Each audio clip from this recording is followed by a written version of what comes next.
أشهد أن محمدًا رسول الله.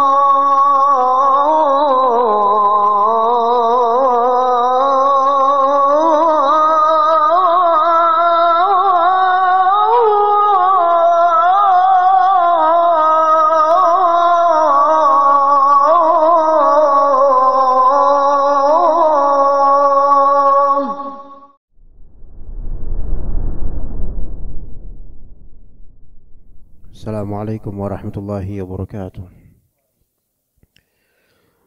Innal hamdalillah nahmaduhu wa nasta'inuhu wa nastaghfiruh wa na'udzu billahi min shururi anfusina wa sayyiati a'malina. May yahdihillahu fala mudilla lahu wa may yudlil fala hadiya lahu. Asyhadu an la ilaha illallah wahdahu la syarika lahu wa asyhadu anna Muhammadan abduhu wa rasuluhu la nabiyya ba'dahu. فإن أصدق الحديث كتاب الله وخير الهدي هدي محمد صلى الله عليه وسلم وشر الأمور محدثاتها وكل محدثة بدعة وكل بدعة ضلالة وكل ضلالة في النار. أما بعد, Bismillah ta'ala jemaah sekalian, kita akan lanjutkan kajian kitab Umdatul Ahkam karya Ibnu Qudamah Al-Maqdisi rahimahullah di kitab At-Taharah di halaman 19. Dua paragraf terakhir insyaallah. Masalah istinja dan juga istijmar. Masalah istinja dan juga istijmar. Jadi ada istilah namanya istinja. Ya, istinja dengan istitabah ini satu makna. Artinya bahasa kita ya cebok, ya. Membersihkan kemaluan dari najis yang keluar darinya. Itu istinja. Dan juga istitabah, istilah dalam fikihnya istinja atau istitabah. Kemudian istijmar, adapun istijmar maka ini membersihkan kemaluan dari najis yang keluar darinya dengan batu atau yang semakna dengan batu atau yang sefungsi dengan batu, itu istijmar. Jadi ada istinja atau bahasa lainnya istitabah, itu lebih umum. Dan ada namanya istijmar. Istijmar membersihkan kemaluan dari najis yang keluar darinya dengan apa? Dengan batu atau yang sefungsi dengan batu. Maka ini istijmar, seperti tisu, kertas yang sudah tidak terpakai, maka itu istijmar. Nah, istijmar dari kata is dan tambahan jumrah, istijmar. Jumrah itu batu aslinya. Makanya lempar jumrah, lempar batu. Tapi itu yang akan kita bahas pada kesempatan kali ini insyaallah ta'ala. Dikatakan oleh Ibnu Qudamah rahimahullah, fa idzan qata'al baulu masaha min asli dzakarihi ila ra'sihi thumma yanturuhu thalatha. Baik. Ini dulu paragraf ini dulu. Kalau terjemahannya adalah bagi laki-laki, jika ia telah selesai buang air kecil, maka diusapkan air dari pangkal kemaluannya hingga kepalanya. Baik. Faham gak yang ini? Ana yakin gak faham. Atau kalaupun antum faham, gambaran pemahaman antum salah. Ya. Jadi faidzan qata'al baul, jika bagi laki-laki ini, jika telah selesai buang air kecil, masaha min asli dzakarihi ila ra'sihi, dia mengusap. Taib di sini maka diusapkan air dari pangkal kemaluannya hingga kepalanya. Ini khata. Ya. Ini khata. Ini pemahaman yang salah dari penerjemah, semoga Allah maafkan kita dan beliau. Maka diusapkan air dari pangkal kemaluannya hingga kepalanya. Apa di sini, apa kesalahannya? Air. Adanya lafal air. Sementara dalam kitab aslinya tidak dimaksudkan, tidak disebutkan dengannya air. Jadi gambaran dan tasawur yang ada di penerjemah, gambarannya salah tentang masalah ini. Ya. Kemudian juga thumma yanturuhu thalatha dalam kitab aslinya, kemudian dibasuh 3 kali. Dan ini juga pemahaman yang salah. bahkan jauh sekali. Ya. Jadi istilah di sini istilah masah, yaitu mengusap di sini maksudnya bukan mengusap dengan air. Kemudian an-natr di sini bukan membasuh. Ini suatu kesalahan dalam memahami teks fikih. Maka di sini kita jelaskan insyaallah. Kita lepas dari teks terjemahan ini, ikuti apa yang Anda jelaskan insyaallah. Kata Ibnu Qudamah rahimahullah, fa idzan qata'a al-baulu, jika telah terputus air kencing, selesai kencing nih, maka masaha min asli. Ada dua hal yang Ibnu Qudamah anjurkan di sini. Ada dua hal. Begitu juga dengan ulama lain yang mengikuti Ibnu Qudamah dalam mazhab Hanbali. Yang pertama, masaha min asli dzakarihi ila ra'sihi. Di sini maksudnya mengusap min asli dzakarihi ila ra'sihi, itu pertama. Yang kedua, setelah itu yanturuhu thalatha. Taib, bagaimana ini? Mengusap min asli dzakarihi maksudnya apa? Maksudnya di sini bagi beliau rahimahullah dan para ulama Hanabilah lainnya, mengusap di bagian duburnya. Jadi diurut di bagian duburnya, paham enggak? Sampai menuju ke ra'si adz-dzakar, kepala dzakar. Tergambar enggak? Kita memiliki ini maaf, ini karena masalah ilmiah bukan masalah buruk ya. Kita memiliki zakar. Yang disebut zakar, ya kita tahu bagian kemaluan itu ya. Kemudian kita juga punya ada testis. Oke. Sekarang kita punya dubur. Dan kemudian ada juga namanya halaqatud dubur. Halaqatud dubur yaitu bagian lubang dubur, oke? Maka istilah aslu dzakar di sini adalah bagian dekat dengan lubang dubur. Itu aslu dzakar, paham enggak? Aslu dzakar itu akarnya dzakar. Maksudnya awalnya dzakar itu dari situ. Ya. Gitu ya. Ya antum gambar sendiri. Oke? Jadi diurut gini, maksudnya diurut. Bukan diurut tertib, bukan diurut apa bahasa, dipijat. Diusap, dipijat, ditekan sedikit sampai menuju ke ra'si dzakar. Terus diurut sampai ke kepala dzakar supaya apa? Supaya keluar sisanya, paham enggak? Apa bahasanya? Seperti sekarang udah enggak ada bahasa itu. Itu bahasa orang dulu kan ya. Iya. Diurut. Kalau di bagian aslu dzakarnya itu kan dekat halaqatud dubur namanya. Halaqat dubur itu lubang dubur ya. Dari situ diurut supaya apa? Sisa kencing seolah-olah apa nanti akan tertekan sehingga ke arah keluar, ke arah exit. Makanya sampai ila ra'si dzakar, sampai ke kepala dzakar. Ya gitu. Oke. Dan kita tahu di bagian batang dzakar itu bagian bawahnya, antum tahu di situlah saluran kencing ya enggak? Dan kadang-kadang kalau kita anyang-anyangan, kita apa? Mengurutnya. Ya enggak? Nah di situ. Itu maksudnya. Beda sama terjemahan jauh. Maka diusapkan air dari pangkal kemaluannya. Antum pikirnya juga pangkal kemaluan di mana? Jadi di situ itu makna. Aslu dzakar itu bagian dekat dengan halaqatul dubur, lubang dubur. Sampai ke ra'sul dzakar atau hasyafahnya yaitu kepala dzakar. Diurut dengan tujuan supaya apa? Supaya apa? Keluar sisa dari air kencingnya. Makanya inqita'ul baul, putusnya air kencing bagi beliau, bagi ulama, putusnya air kencing dikhawatirkan belum total terputus, masih ada sisa yang ada di bagian saluran dzakar, saluran air kencing. Kita tahu saluran air kencing dengan saluran mani itu berbeda, ya enggak? Beda. Dan ketika saluran air mani itu lebih berfungsi, maka di situ saluran air kencing akan termarginalkan, bahasa kerennya lah, bahasa tersempitkan.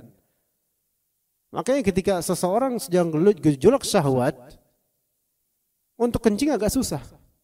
Ya, karena berbeda, ya. Dan ketika seorang kebelet kencing, susah untuk menggejolakkan syahwatnya, susah karena untuk kencing aja belum selamat ini, gitu kan ya. Nah, yang laki-laki paham, yang perempuan saya nggak tahu paham enggak. Berarti ini majelis untuk laki-laki untuk saat ini, ya.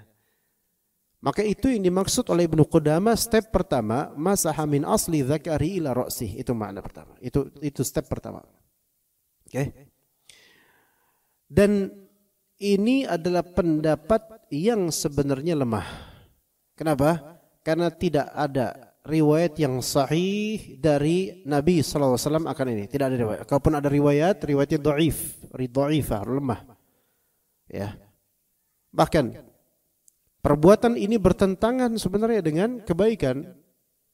Dikatakan oleh para ulama, hal ini bisa memberikan idrar, yaitu memberikan darar, bahaya untuk zakar, karena ini akan menyakiti saluran al-majari al-bauliyah, itu saluran kencing, itu akan menyakitinya gitu loh. Ya, itu yang pertama dari segi fisik. Yang kedua dari segi makna. Ini memberi madarat untuk orangnya, karena hal ini ketika dibiasakan maka akan memberikan sifat was-was. Terbiasa was-was setelah terputusnya kencing. Gimana, paham gak? Jadi kebiasaan, kalau dengan kebiasaan kayak gini akan memberikan dia, kalau udah selesai kencing masih dia pengen ngeluarin lagi gitu loh, paham?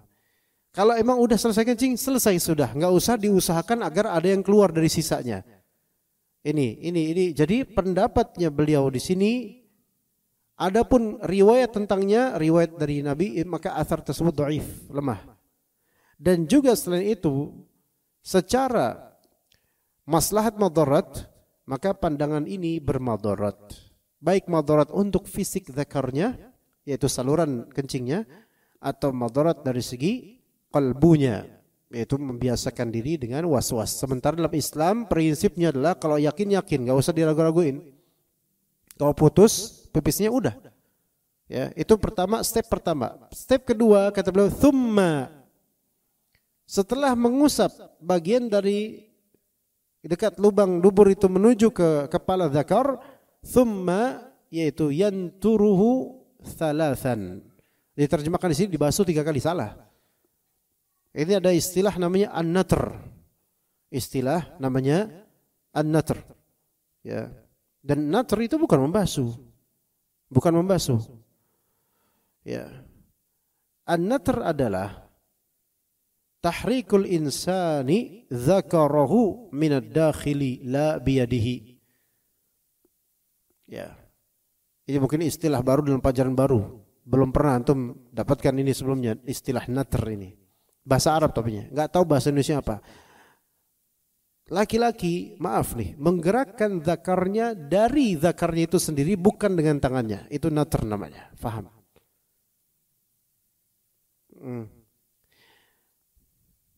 Ketika seorang laki-laki berusaha untuk menutup lubang duburnya dan mengencangkan bagian zakarnya untuk memberikan dafa' tekanan gitu loh. Nah, ini namanya natr. Kalau antum enggak tahu ini apa, subhanallah antum enggak tahu. Semua ini muzakkar kan, semua ini laki-laki kan, insyaallah tahu. Walaupun antum di mana aja yakin antum tahu maksudnya apa. Nah, ini namanya natr. Nah, natr ya. Artinya ketika kita kencing, selesai kencing, kadang kita itu berusaha mendorong air kencing dengan cara natr ini. Gitu kan? Dan kadang-kadang ditambah dengan tanah nuh, gitu, berdeham, gitu, untuk memaksa air kencing yang tersisa keluar. Ini maksudnya. Maka sebagian fuqaha menjadikan ini sesuatu yang dianjurkan, tetapi yang lebih sahih adalah justru ini tidak dianjurkan. Walaupun Ibnu Qudamah berpendapat seperti itu. Ibnu Qudamah di Umdatul Fiqh berpendapat seperti itu. Di Muqni' berpendapat seperti itu. Di Zad Mustaqni, kemudian Al-Hajjawi juga mengikhtisar Al-Muqni', juga mengikuti hal ini, dan banyak ulama Hanabilah zaman dahulu menganjurkan hal seperti ini, dan mungkin ini yang dipelajari oleh banyak dari kita di masa lampau. Tapi natar dan tanahnu, natar yaitu apa ya, enggak tahu bahasa Indonesia apa, menatarkan gitu, dan juga tanahnu berdehim ketika setelah kencing, itu memang dianjurkan sebagian ahli fiqih.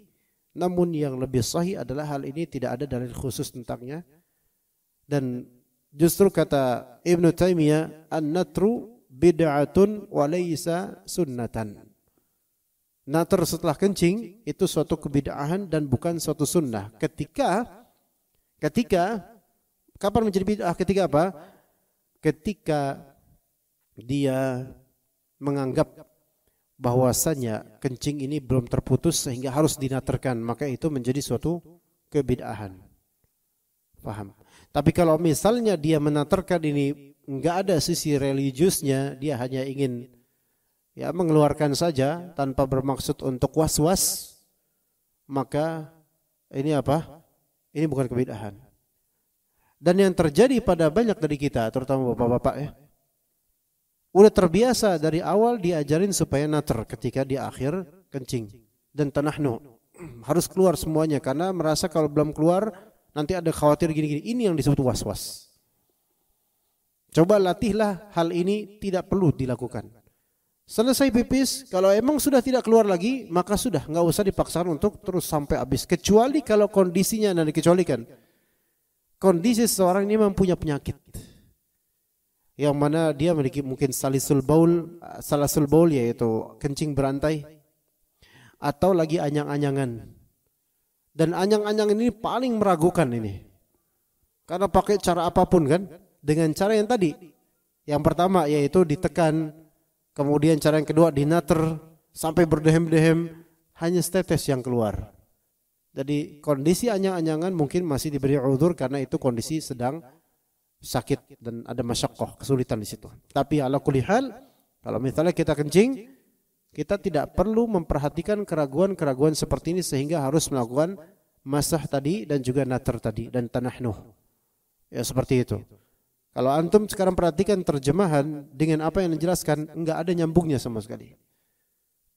Tapi ini salah, kita kan ini salah.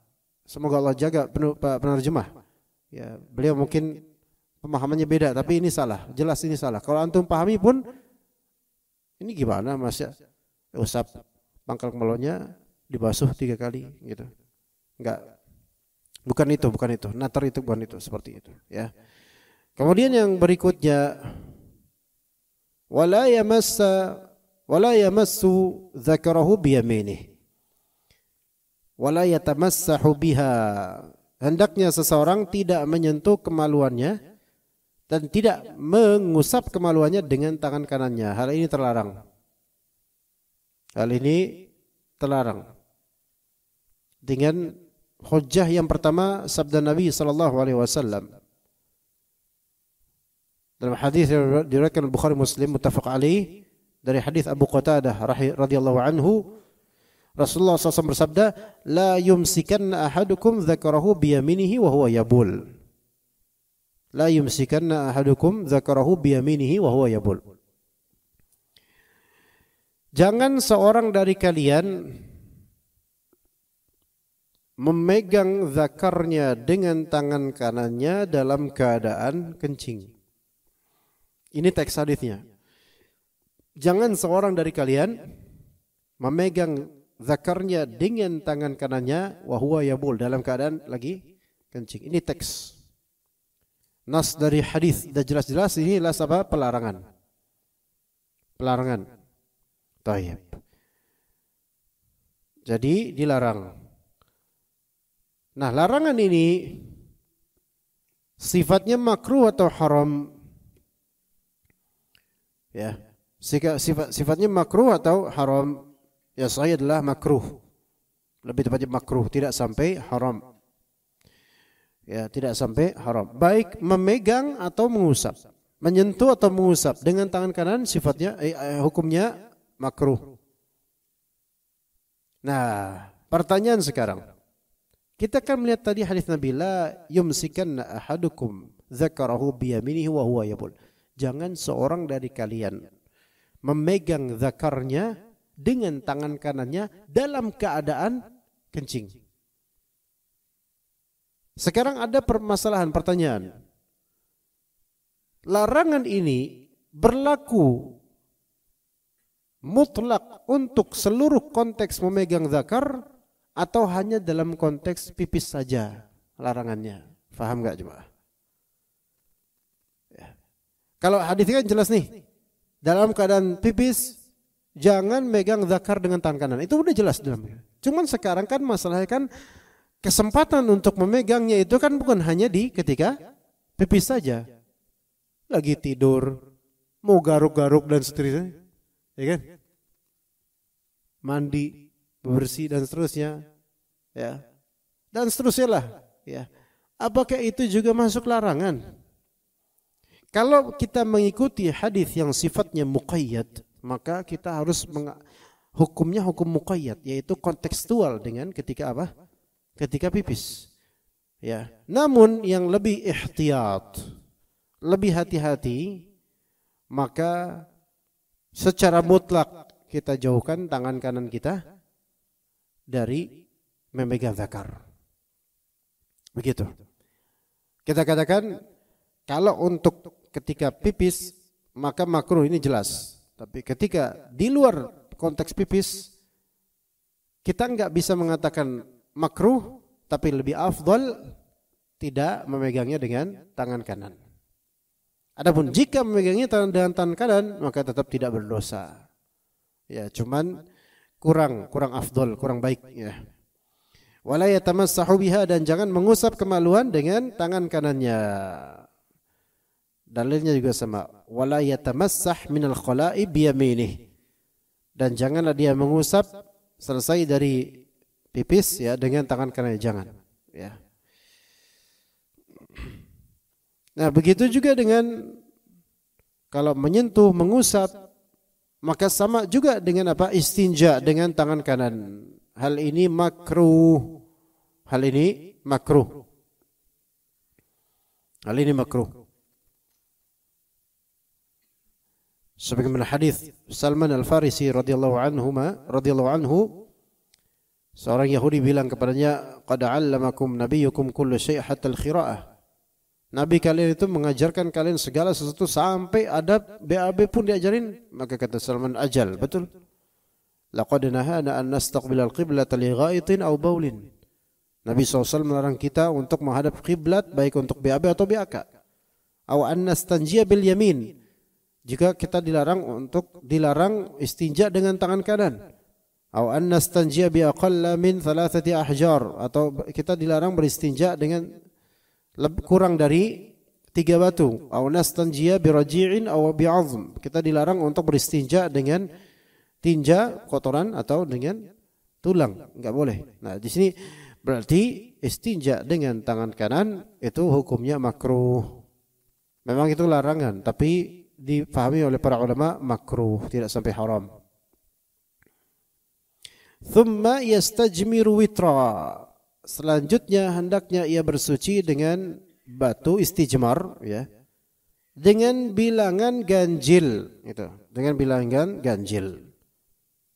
Thumma yastanji bil ma. Thumma yastanji bil ma. Kemudian diakhiri dengan air. Fa ini qatasara 'ala al-istijmari ajza'ah. Apabila dia hanya melakukan istijmar saja maka itu sudah cukup baginya. Sudah cukup baginya ya. Baik, sudah cukup baginya. Kita bahas itu insyaallah. Kita ulang. Thumma yastajmiru witra. Sekarang istijmar. Dan istijmar itu adalah bahasa kita cebok ya. Istijmar adalah membersihkan najis dari kemaluan. Najis ya, membersihkan najis dari kemaluan depan ataupun belakang dengan selain air, baik itu dengan batu atau yang sefungsi dengan batu. Ini semua istijmar. Dengan tisu bisa, dengan kertas yang tidak berharga bisa, dengan kain yang tidak dipakai juga bisa. selama bukan dengan kotoran dan bukan dengan tulang dan hal-hal yang semakna dengannya dari hal yang muhtaram. Hal-hal yang kalau kotoran bukan muhtaram, hal kotoran itu karena menjijikan. Kata Nabi SAW, innaha riks, yaitu menjijikan atau najis.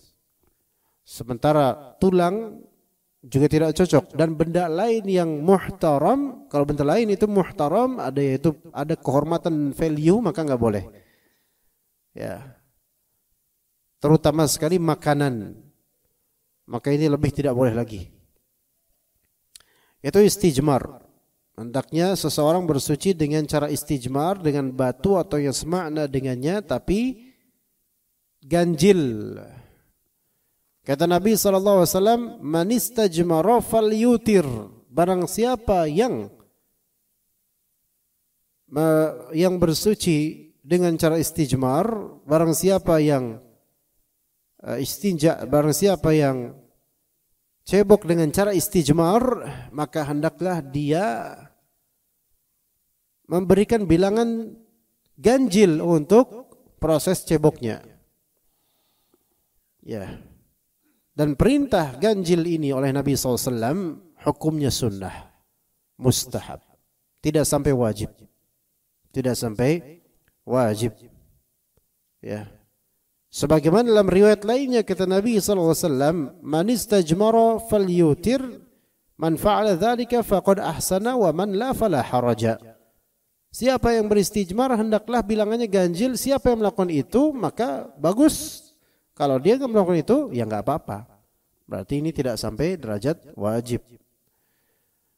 Namun yang paling minimal kata para ulama adalah 3. Sebagaimana Nabi SAW memerintahkan sahabatnya untuk mendatangkan 3 batu. Nah, jadi ganjilnya minimal 3. Ya. Kalau cuma 1 maka tidak.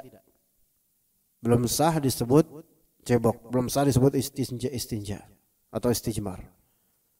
Nah, kalau misalnya 3 merasa belum cukup, maka sebaiknya dia membilangkannya 5, 7 ganjil. Itu sunnahnya. Kalau 4 saja ya nggak apa-apa, karena 5 ganjil itu sunnah dalam hal ini. Ya. Nah, cuma sekarang kata beliau, thumma yastanji bil ma, setelah dia istijmar dengan bilangan ganjil, dengan tisu atau dengan batu, dengan bilangan ganjil, dia mengakhiri, kemudian dia akhiri ceboknya itu dengan air. Bagi beliau, bagi Ibnu Qudamah rahimahullah, beliau menganjurkan setelah dengan benda, yaitu dengan air, dengan batu atau dengan tisu, maka turutkanlah setelahnya dengan air, karena hal itu bagi ulama akmal fit taharah, fit tatahur, lebih sempurna. Ya, dan masalah manakah yang lebih afdal, ya, menggabungkan antara batu dan air dengan air saja, itu khilaf di antara ulama. Kalau dalam perkataan Ibnu Qudamah ini zahirnya, Ibnu Qudamah mengatakan, zahirnya menjadikan yang paling afdal dari istinja, dari cara cebok adalah dengan batu atau tisu terlebih dahulu, baru setelahnya dengan air. Itu paling lengkap, paling afdal. Tapi ulama lain tidak setuju dengan pendapat seperti ini. Bagi ulama lain yang paling afdal adalah mencukupkan dengan air, tidak menggabungkan dengan batu dan air. Itu. Kenapa begitu? Kenapa ulama lain berasal? Karena apa? Karena tidak ada riwayat dan asar dari Nabi SAW menggabungkan keduanya. Beliau hanya kalau pakai batu-batu, kalau air-air. Tapi ala kulli hal, ini pendapat saja. Ya, kita tahu mana yang lebih afdal. Kalau memang lebih afdal dari segi naqa, dari segi kebersihan, maka lebih afdal menggabungkan antara air dan batu. Tapi kalau lebih afdal dari segi dekatnya kepada sunnah, maka dengan air cukup, dengan air saja itu lebih afdal. Wallahu a'lam, tapi ini pendapat ulama, para pendapat. Enggak perlu berselisih ya, cuma untuk cebok aja pada berselisih udah. Ya. Yang penting kan jadi gitu lah, yang penting bersih insyaallah ya. Nah, tapi kalaupun antum pakai tisu atau batu, enggak boleh kurang dari 3 kali usapan, enggak boleh kurang dari 3 kali cebokan, gitu. Ya, cuman 2 kali, enggak, dianggap tidak sah itu kata para ulama. Ya. Dan tata caranya untuk menggabungkan keduanya ini mana? Dengan istijmar dulu baru kemudian dengan air, atau air dulu baru kemudian istijmar? Dengan istijmar dulu, dengan batu dulu baru kemudian air, bukan dibalik. Air dulu baru dengan batu. Ya jangan gitu ya. Gitu. Itu. Tapi bisa juga orang melakukan itu, ya silahkan aja, tetap sah, tetap sah. Mungkin dia dengan air dulu baru kemudian diakhiri dengan tisu, mungkin ya gitu loh. Ala kulli hal ya semuanya sah insyaallah, asal kalau memang dia dengan tisu maka minimal 3. Tapi kalau dia menggabungkan antara tisu dan air, kalau misalnya dia dengan tisu cuma 1 usapan saja, kemudian dengan air, sah nggak ceboknya? Sah ceboknya. Tapi kalau dia dengan tisu sekali saja, nggak pakai air, sah nggak ceboknya? Nggak sah ceboknya. Nah sekarang, nanti tidak dibolehkan kurang dari 3 usapan, nanti ada insyaallah kita bahas nanti. Sekarang fa ini iqtasara 'alal istijmari ajza'ah. Kalau misalnya dia hanya melakukan istijmar saja, maka itu sudah cukup baginya. Wa innama yujzi'ul istijmaru idza lam tata'adda an-najasatu mawdi'al hajah. Istijmar dianggap cukup, dianggap sah kalau najisnya tidak menyebar melebihi yang biasanya. Ya. Ya. Gimana? Misal seseorang, maaf, ketika dia BAB kemudian sakit perut ya, mencret dan semisalnya, yaitu tidak cukup dengan istijmar pakai batu. Ya. Gambarannya begitu kata itu. Karena ketika itu belum ada tisu. Sekarang bisa nggak? Bisa. Sekarang bisa pakai tisu basah atau tisu misal.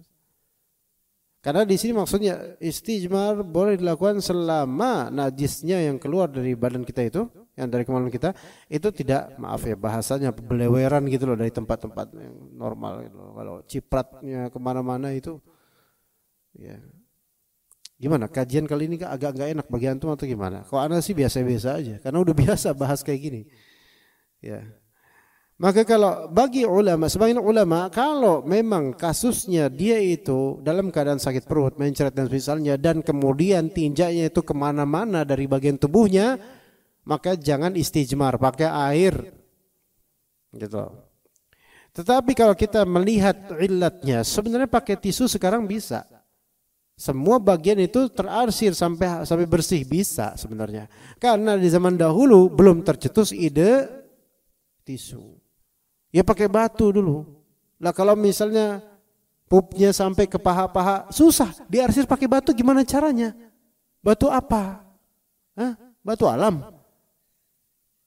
Batu Raden? Batik dong. Ya, enggak. Ya susah dulu ya. Kalau sekarang ada tisu. Banyak sekarang di mana-mana tisu. Enggak ada tisu, pakai masker. Jangan, itu benda yang muhtaram. Kenapa pakai masker? Karena benda yang muhtaram itu memiliki kehormatan, memiliki value dan bisa digunakan. Itu nggak boleh dipakai istijmar. Buku gambar anak nggak boleh itu, karena akan dipakai itu.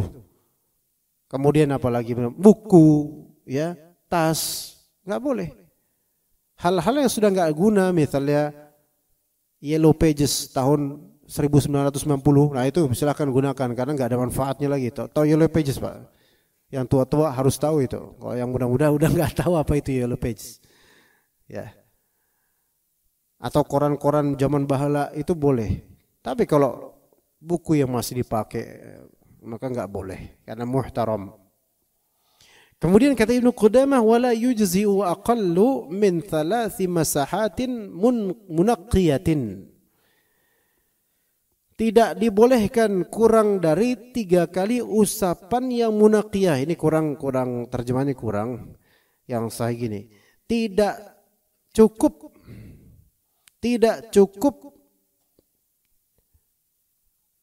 usapan, tidak cukup kalau misalnya hanya atau kurang dari 3 kali usapan yang membersihkan.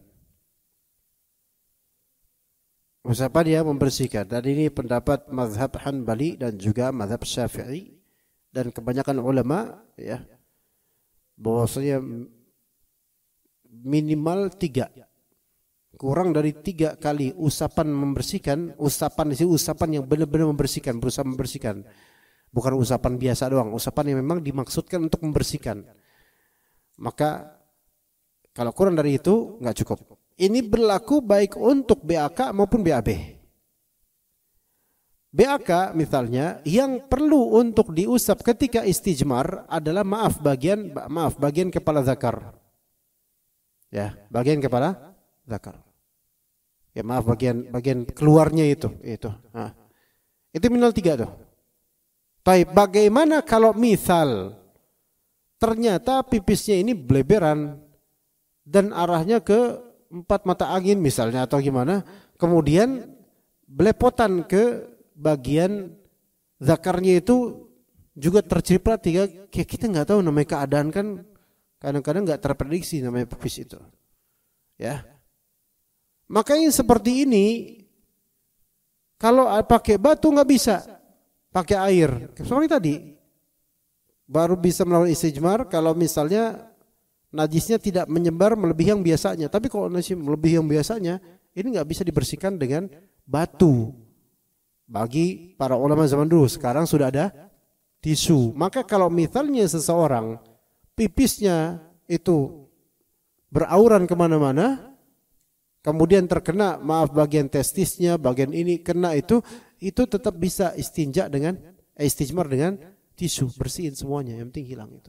Apalagi tisu basah, gitu kan tergantikan, baik baunya, gitu kan, maka bisa. Pakai batu nggak bisa, ikhwan. Misal sampai paha antum kemudian pakai batu digosok-gosok, nggak bisa. Ya, tapi bisa pakai tisu, insyaallah. Alhamdulillah atas kemudahan zaman sekarang, masya Allah. Nah, jadi kalau kurang dari 3 usapan tidak sah. Itu pendapat jumhur ulama dan itu yang sahih. Ya. Istijmar, kemudian wa yajuzul istijmaru bi kulli tahirin yunqil mahalla illa ar-rawtha wal 'idham. Istijmar dibolehkan dengan benda yang suci. Benda yang suci, segala benda yang suci yang bisa yunqi, ini kurang terjemahnya, yunqil mahal, yang bisa mensucikan, yang bisa mengklinkan tempat. Kecuali apa? Ar-rawth, 3 hal. Kotoran, ya. Baik itu kotoran binatang yang halal dimakan dagingnya atau yang haram dimakan dagingnya, maka enggak boleh pakai tinja itu. Karena itu kotor, ngapain untuk pakai itu? Atau yang kedua, tulang, atau yang ketiga, ma lahu hurmah, benda-benda yang memiliki kehormatan. Itu benda-benda yang muhtaram, seperti makanan, dan termasuk juga makanan binatang, nggak boleh pakai itu. Begitu juga buku-buku yang bermanfaat, kertas-kertas yang masih bisa memberikan manfaat, nggak boleh. Ya, jadi tadi yang nggak boleh kotoran, tinja, ya, baik yang kering, terutama yang kering, terutama ya yang masih belum kering ya nggak mungkin malah, ya. Kemudian juga apa? Tulang hewan. Habis dari dimakan, terus habis itu tersisa tulang, nggak boleh pakai tulang itu. Apa sebabnya yang itu nggak boleh kan? Kata Nabi SAW, 2 hal ini yaitu azm dan juga rawth, fa innahuma zada ikhwanikum minal jin. Itu adalah bekal makanan saudara kalian dari kalangan jin. Maka jin itu berarti bisa memakan suatu benda yang ada di alam manusia. Jadi jangan kaget, ya. Iya. Gimana cara makannya? Ya tanya aja jinnya, Anda nggak tahu. Ya jadi kalau ada tinja atau azm, itu bekal makanan mereka, tulang. Ya. Dan itu ikhwani zadu ikhwanikum minal jin. Saudara kalian muslim, jin muslim makanannya itu. Itu udah bagus, itu halal gitu loh. Maka kalau seorang ngasih makanan ke jin, nasi tumpeng, telur, jisamsu, ini memuliakan. Ini super mewah bagi mereka. Jadi jin itu yang muslimnya saja, mohon maaf nih jin muslim deh, yang muslimnya saya makanannya kayak gitu loh. Itu yang muslimnya loh. Maka kalau ada cerita-cerita kayak di rumah sakit, di tempat pembuangan softtek bekas darah haid dan semisalnya, kemudian ada kuntilanak tiba-tiba lagi ngejerit, itu hal yang biasa bagi jin-jin kafir. Karena makanan mereka sejijik itu. Yang muslim masih lebih mending. Kotoran binatang, ya mungkin sudah kering atau gimana, itu yang dimakan. Atau tulang yang sudah kering itu dimakan oleh jin muslim. Adapun jin kafir lebih rendah lagi makanannya, najis-najis gitu. Begitu. Jadi kalau antum ketemu misalnya di pojokan rumah sakit, di tempat pembuangan sampah, terus ada softtek lagi dijilatin sama kuntilanak, antum anti kafir ya. Makanannya jelek banget. Benar-benar kayak gitu. Beneran. Ini kan banyak cerita, banyak cerita. Dan itu hak real. Bagaimana cara mereka makannya gaib, kita nggak tahu, kecuali mungkin mereka ke alam kita kemudian mungkin bertasyakul kemudian makan makanan kita, dan itu mungkin nggak, ya mungkin saja, mungkin itu terjadi. Namun syaitan dari kalangan jin ini, terutama yang kafir, itu pun ikut makan bersama dengan manusia ketika tidak membaca doa. Nabi SAW pernah melihat hal itu. Jadi kalau misal kita makan apa nggak pakai bismillah, itu berserikat dengan jin gitu loh. Makanya mereka makan. Caranya gimana? Wallahu a'lam, kita nggak pernah tahu. Sesajen itu juga dimakan oleh mereka. Gimana caranya? Allahu a'lam, kita nggak pernah tahu. Ya dimakan nggak tahu gimana caranya. Ya Allah lebih tahu caranya. Ya begitu. Jadi kotoran, tulang dan benda-benda yang dihormati itu tidak boleh menjadi apa? Media bersuci dari najis yang keluar dari kemaluan depan maupun belakang. Baik, sampai sini ada pertanyaan enggak ikhwan sekalian? Yang mau nanya fadhal. Ya, fadhal.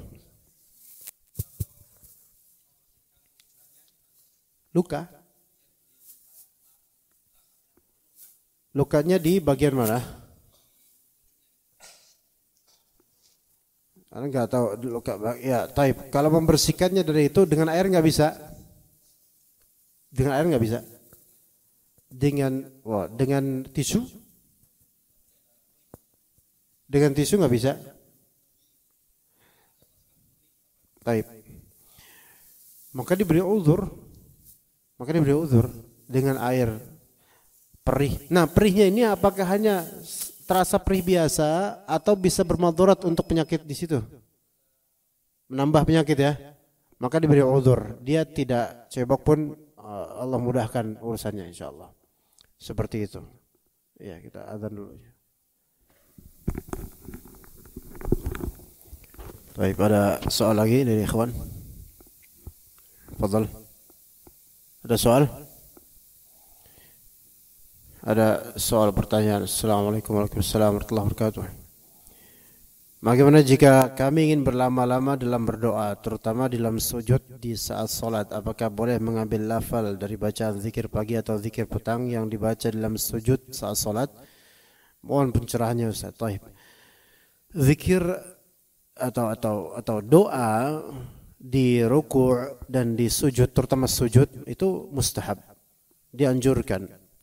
Karena itu adalah momentum ketika seseorang dekat dengan Allah Azza wa Jalla. Dan dianjurkan juga oleh Nabi SAW agar berdoa padanya.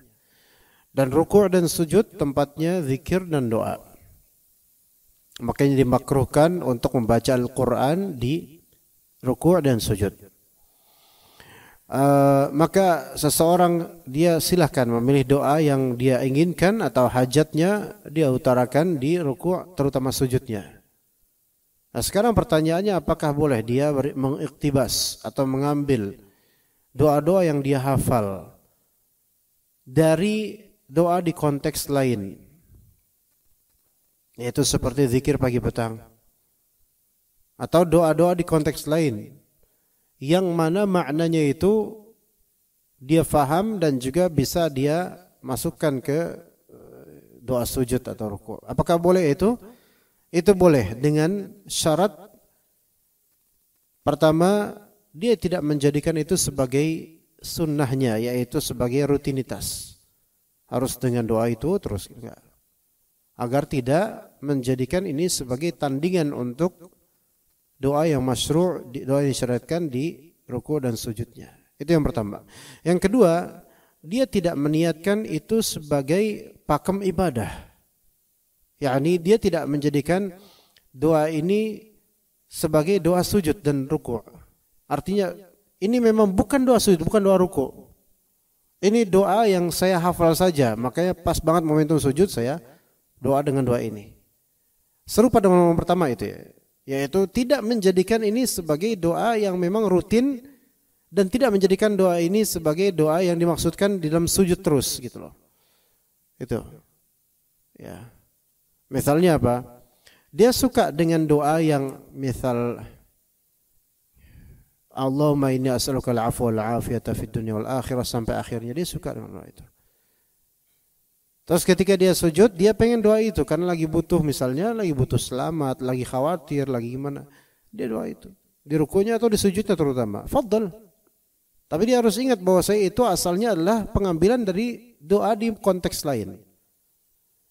Maka doa-doa yang muqayyad dengan konteks lain, ya, itu boleh kita ambil untuk konteks umum mutlak, tetapi jangan diniatkan sebagai rutinan atau jangan dianggap sebagai sunnah untuk konteks lain itu, ya. Kecuali kalau memang ada dalilnya, kayak misalnya kan ada kalimat a'udzu bikalimatillahi tammati min syarri ma khalaq. Zikir pagi petang, terutama zikir petang. Dan ada dalil lain yang Nabi SAW mengatakan kalau antum nazaltum, idza nazala ahadukum manzilan, kalau seorang mampir ke suatu tempat dan dia mengucapkan a'udzu bikalimatillahi tammati min syarri ma khalaq, maka tidak akan ada yang mengganggunya, tidak akan mudaratnya sedikit pun di tempat itu. Maka ini boleh. Ya.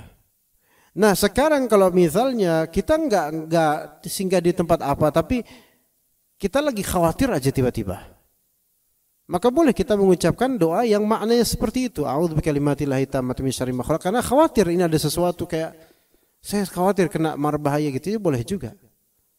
Kita boleh mengambil apa-apa yang semakna dengan konteks kita. Ya. Misal lainnya, antum punya karakter lisan yang buruk, ya, suka nyakitin orang atau semisalnya, dan itu ada di zikir pagi petang, doanya tentangnya, seperti asbahna wa asbahna kulillah, alhamdulillah, Allahumma inni Allahumma alimal ghaibi wasyahadah fatiras samawati wal ard rabb kulli syai'in wa malikah asyhadu an la ilaha illa anta a'udzu bika min syarri nafsi wa min syarri syaitani wa syirkihi wa an aqtarifa ala nafsi su'an aw ajruhu minal muslim. Dan saya berlindung pada Engkau ya Allah dari melakukan keburukan untuk diri saya atau saya lampirkan ke orang lain keburukan itu. Jadi bukan lisan saja, kadang kita jahil.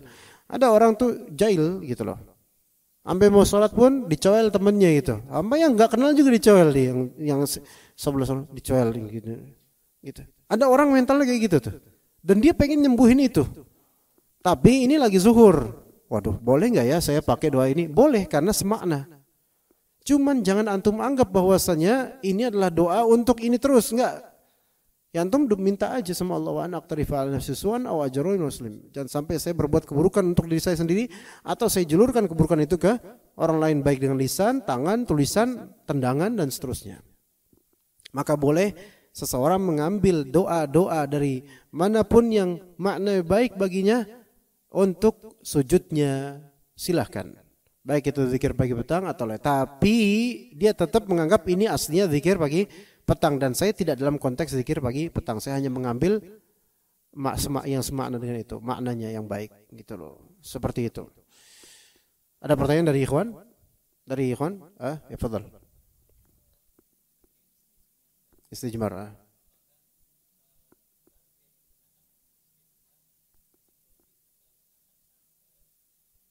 Satu. Per batu satu usapan. Atau boleh gini ya. Ahsanta, bagus, tadi Anda lupa. Antum mengingatkan, alhamdulillah. Dalam istijmar, apakah hanya boleh satu batu itu satu usapan atau boleh lebih dari satu usapan? Maka khilaf di antara ulama. Ada yang mengatakan bahwasanya dalam istijmar, batu itu zatnya harus 3 butir batu. Karena dalam hadis Nabi SAW, beliau minta didatangkan oleh sahabat 3 batu. Didatangkan oleh sahabat 2 batu, nyari lagi sahabat, wah ketemunya malah nggak ada batu, ketemunya malah raus, yaitu tinjak keledai. Dalam riwayat tinjak keledai. Nabi SAW menolak tinjak keledai itu dan mintanya batu. Ini menunjukkan kata sebagian ulama bahwasanya harus 3 butir batu. Tapi ulama lain memaknai ini bukan di kuantitas batunya sebenarnya, tapi dari segi fungsinya. Artinya, dan ini yang lebih tepat ya, pendapat kedua ini lebih tepat. Artinya, kalau seseorang mendapatkan sebongkah batu besar dan dia bisa beristijmar dengan satu batu itu saja, namun 3 sisi yang berbeda dari satu batu, maka itu sah dan itu sahih. Jadi kalau batunya segepok gede gitu kan, dari sisi ini sekali gitu sampai serius, terus dari sisi yang lain kedua, dari sisi yang lain 3, itu bisa dan itu sah. Itu yang lebih sahih. Gimana? Terjawab insyaallah. Apa antum pengen melakukan itu? Iya. Kalau batu itu di pelataran masjid, kenapa antum nyari di masjid? Emang masjid nggak ada air apa? Kalau misalnya itu batu yang bisa dijual, kayak batu taman masjid, ya nggak boleh, jelas itu mah. Karena ini properti, nggak boleh pakai properti ini menyalahgunakan properti masjid. Kenapa nggak sampai sekalian taman lampu taman aja sekalian? Ini properti masjid, nggak boleh properti masjid. Kalau memang itu hanya bongkahan, kayak misalnya di sana nih, kan ada di masjid jauh di parkiran sana tuh ada pohon-pohon, ada mungkin bebatuan, itu boleh. Tapi buka dilihat batunya, kan ada batu taman. Kalau itu jelas nggak boleh. Tapi kalau batu-batu liar ya, atau ya batu liar kayak gimana ya, yang worthless lah, nggak ada harganya lah. Antum kiloin juga nggak ada yang beli gitu kan. Maka yang seperti ini ya silakan. Dan nggak perlu antum izin sama DKM. Di sini malah nggak boleh nanti. Tapi ini batu yang nggak berharga nggak masalah. Kalau batu-batu yang bagus itu ya biasa buat taman-taman itu nggak boleh karena itu properti itu. Itu berharga, nggak boleh, muhtaram. Seperti itu, ya. Begitu juga batu bata, ya, batu bata atau batako, itu kan dipakai, ya jangan. Masjid lagi bikin pembangunan, batakonya tuh ambil. Ini nantang namanya, izin lagi, izin setelah make lagi. Nah ini menantang namanya, makanya nggak boleh. Tapi apakah sah? Sah. Yang terpenting adalah hilangnya tinjak tersebut, gitu loh. Jadi pencebukannya sah. Adapun haramnya tidak bolehnya adalah yaitu tidak izinnya dia atau perbuatannya. Jadi sah. Begitu wallahu a'lam. Ada pertanyaan di sini atau ada pertanyaan lagi yang lain sebelum di internet? Enggak ada. Bismillah, semoga antum selalu dilindungi oleh Allah Azza wa Jalla. Amin wa iyyakum. Wa lakum mithluh. Izin bertanya, Anda pernah di suatu mall ke toilet namun model urinoir tersebut yang memakai sensor untuk menyiram. Wah. Dan qadarullah saat itu sensor rusak ya. Waktu itu anak usap memakai kertas bekas truk di kantong, bekas habis belanja gitu kan. Apakah itu sudah cukup, Ustaz? Kalau kertas bekas truk itu berapa struk? Dia belanja berapa kali coba? Berapa toko? Kalau satu struk doang kan berarti kan satu basuhan doang, satu usapan doang, bukan basuhan, usapan doang. Iya. Dan kita tadi bilang satu itu nggak cukup. Salah masahat munaqiyah, 3 kali usapan yang membersihkan. Kecuali struknya panjang, dia belanja panjang tuh banyak panjang, satu sisi dipakai, sisi lain dipakai lagi, sisi lain dipakai 3 kali, maka ini insya Allah sah. Nah ini penanya jangan-jangan belum cebok sampai sekarang. Ya, tapi ini udah lama, berarti kan udah berlalu ya. Ya itu kalau sekali doang, kertas bekas stroke nggak masalah, karena stroke ini bagi laki-laki nggak ada value, tapi kalau bagi perempuan valuable, dihafal itu stroke kalau perempuan itu. Ya, maka kecuali kalau stroke ini antum pegawai, karyawan, dan stroke ini akan dipakai sebagai barang bukti untuk laporan, nggak boleh dipakai buat ini. Ya, karena nanti ketika lapor, kok aromanya beda mas? Ya, ada sesuatu gitu. Aromanya kok beda, ini apa kok basa-basa gini dan baunya kayak kenal gitu kan? Maka nggak boleh, karena apa? Ini termasuk benda yang muhtaram. Stroke ini muhtaram ketika apa? Akan dibuat sebagai alat barang bukti pembayaran atau semisalnya, gitu. Maka dilihat stroke apa dulu. Kalau stroke belanja pribadi nggak berharga, maka sah. Dan itu pun harus 3 kali masahat paling minimal. Ya begitu. Ya, oke. Ada lagi? Ya, fadhal. Silakan. Ya.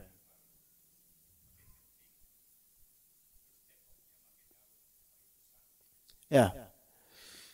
Ya, insya Allah sah pakai daun, cebok pakai daun sah. Itu bukan hanya di hutan Pak, di desa pun dimanapun kalau memang ada daun, walaupun ada air. Bapak mau pakai daun karena jarang-jarang, ya silakan lakukan. Tapi 3 kali, minimal 3 kali masahat. Dan itu kalau misalnya masih kurang, tambah lagi daun lainnya, gitu. Ya begitu. Allah. Selama daunnya mencukupi Pak ya. Kalau daunnya seledri, daun kecil kayak gitu ya susah. Yang mencukupi Pak.